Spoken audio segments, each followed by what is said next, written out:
rappeler un petit peu ce qu'est c'est pas cette journée, c'est plusieurs journées, je crois. C'est ça. Du coup, la tournée sur les traces des champions, c'est un dispositif qui a été monté par le département de la Savoie en collaboration avec d'autres acteurs sportifs de la Savoie. L'idée, c'est de partager les valeurs du sport dans tout le territoire. Donc, c'est pour ça qu'on a créé cette tournée avec 6 étapes dans 6 lieux emblématiques de la Savoie sur différentes journées avec différents types de publics, scolaires, jeunes, partenaires, adultes, etc. Donc, voilà. D'accord, donc c'est le département de la Savoie uniquement qui organise. Alors c'est le département qui est, on va dire, chef de cette grande organisation, mais à chaque fois on co-organise avec les collectivités hôtes ou alors les clubs qui nous accueillent, les offices de tourisme également. À chaque fois on s'adapte à chaque lieu dans lequel on va. Et alors là, quels sont les sports principalement que l'on fait? Donc on a aujourd'hui Albertville, donc on a eu, enfin cette semaine Albertville. Cette semaine sur Albertville, on a eu de l'escalade, on a eu du curling, du patinage, du tir laser, donc du biathlon. On a été visiter le centre national d'entraînement de ski. Voilà, beaucoup d'activités en lien avec l'olympisme pour partager ces valeurs avec les jeunes. Essentiellement orienté montagne. C'est ça, c'est un peu la spécificité d'Albertville avec les Jeux de 92, donc naturellement ça s'est fait comme ça, mais il y a eu aussi pas mal d'activités d'été, on a eu du tennis aussi, de l'escrime et voilà. Écoutez, Anastia, merci beaucoup. Merci à vous.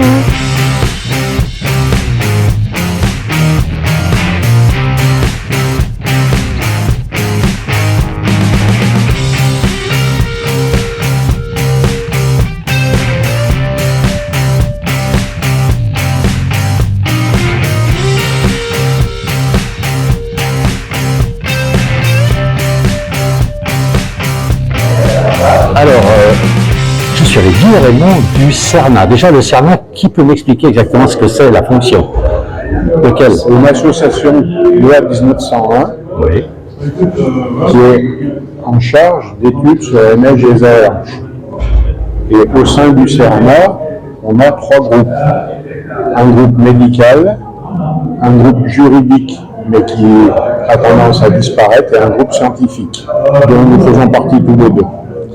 Et alors, cette association, donc le CERNA, c'est uniquement en Savoie, Haute-Savoie ou dans tous les pays de montagne? Alors, on s'intéresse à toutes les zones de montagne, mais c'est essentiellement sur le département de la Savoie, et la Haute-Savoie, un peu l'Isère aussi, mais c'est surtout plutôt, disons, Alpes du Nord, mais aussi on s'intéresse aussi pour l'enneigement à tous les autres massifs.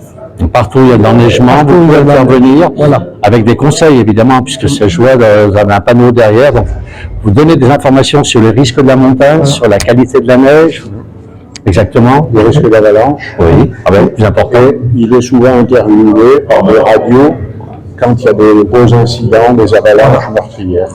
Voilà, et on fait surtout maintenant essentiellement de la formation, c'est-à-dire qu'on essaye d'expliquer aux jeunes, c'est ce qu'on a fait ces 3 jours, expliquer aux jeunes, quand on va en montagne, une connaissance un petit peu de la montagne, mais aussi une connaissance de la neige, et puis surtout les règles de sécurité.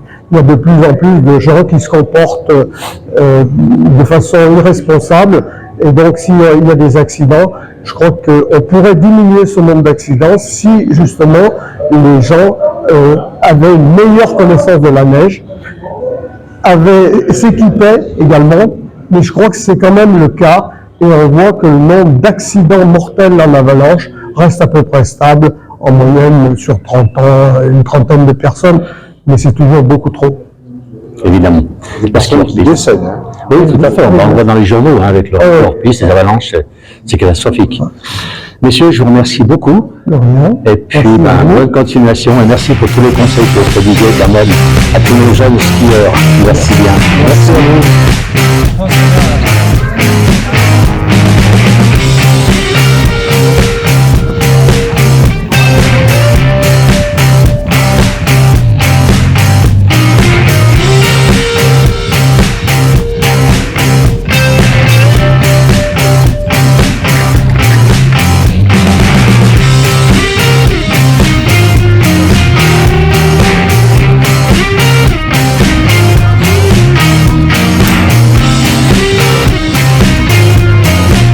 bien sur ton pied droit. Allez, tout de suite.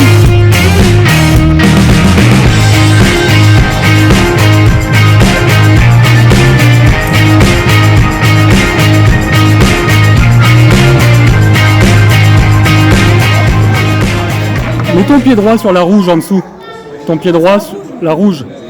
Voilà. Et maintenant, tu arriveras à aller choper les prises plus haut.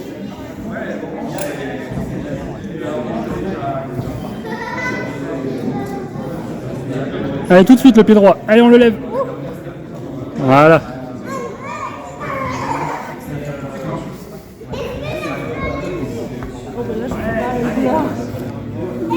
Allez, t'y es là. Hein.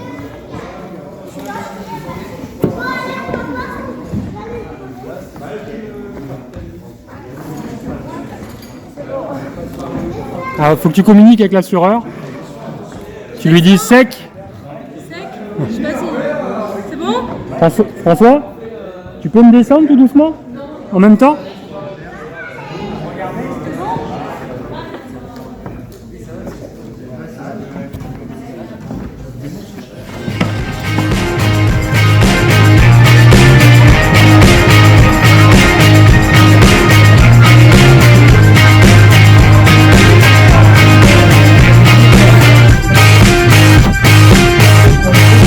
Alors là, nous sommes à l'association Laurent, qui nous donne d'Albert bien sûr. Laurent, peut-vous nous expliquer ce que fait cette association? Alors c'est une association déjà qui comporte 450 adhérents en ce moment et on a des activités en trait avec la montagne tout au long de l'année. Là, la saison d'hiver tire à sa fin. On a fait des sorties de ski alpin pour les adultes le dimanche. Les gens montent en car et vont dans les stations de ski. Tous les lundis, on a des groupes de skieurs et de personnes qui font de la raquette et qui sortent en après-midi ou en journée.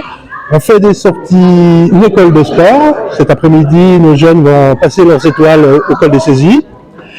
Et on a aussi donc durant tout l'été des randonnées pédestres qui sont organisées où des accompagnateurs emmènent des gens qui sortent en groupe, des sorties de groupe. Alors là, nous sommes dans un bâtiment où on fait de l'escalade. Voilà, c'est la dernière activité. C'est nous aussi. Oui, c'est la dernière activité où des adultes peuvent accéder à ce mur d'escalade qui nous est gracieusement prêté par Arlisère. Et donc c'est uniquement des grimpeurs qui sont autonomes. Voilà, pour les adultes. Et on a aussi encore une autre activité, une petite école de grimpe, où là on a un moniteur, David, qui est ici présent aujourd'hui, et qui encadre une vingtaine d'enfants tous les vendredis soirs. Ah, il faut établir un bilan pour faire partie du club? Pas forcément. Il faut payer sa cotisation au club, qui est très modique, je dirais. Et par contre, pour faire de l'escalade, il faut impérativement être affilié à la Fédération de la montagne et de l'escalade, FFME. Voilà. Pour une question d'assurance. Écoutez Laurent, merci beaucoup. Merci à vous.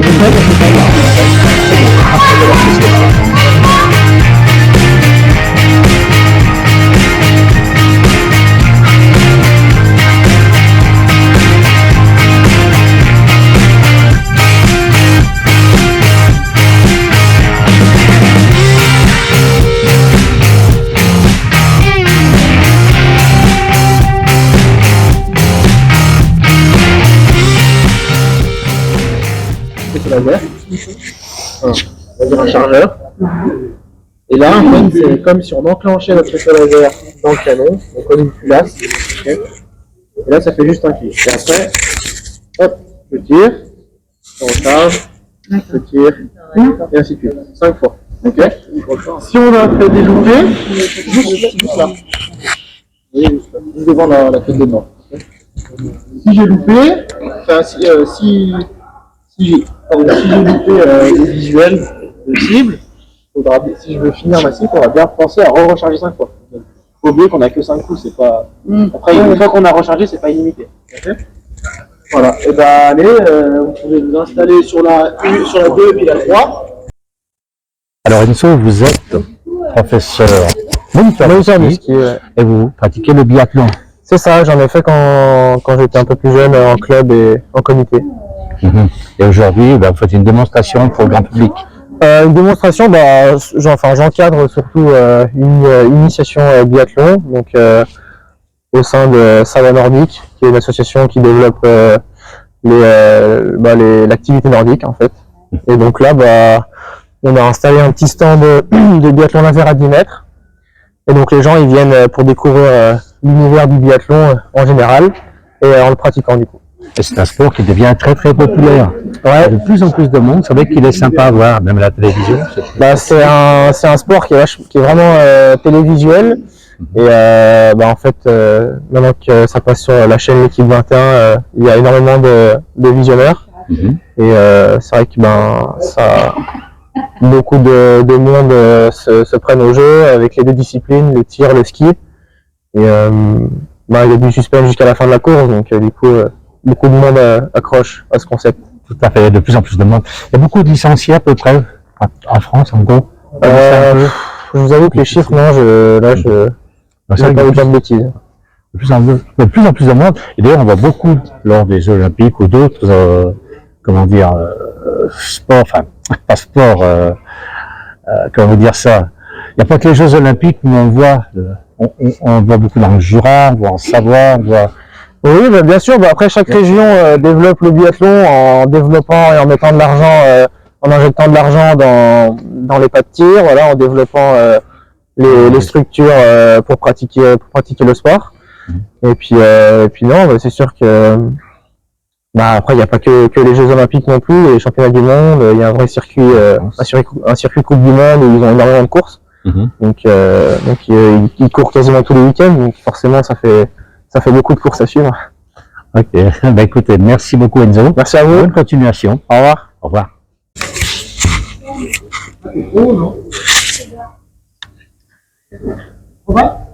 J'ai vu en fait. Non, là. Ok, je vais pas parler.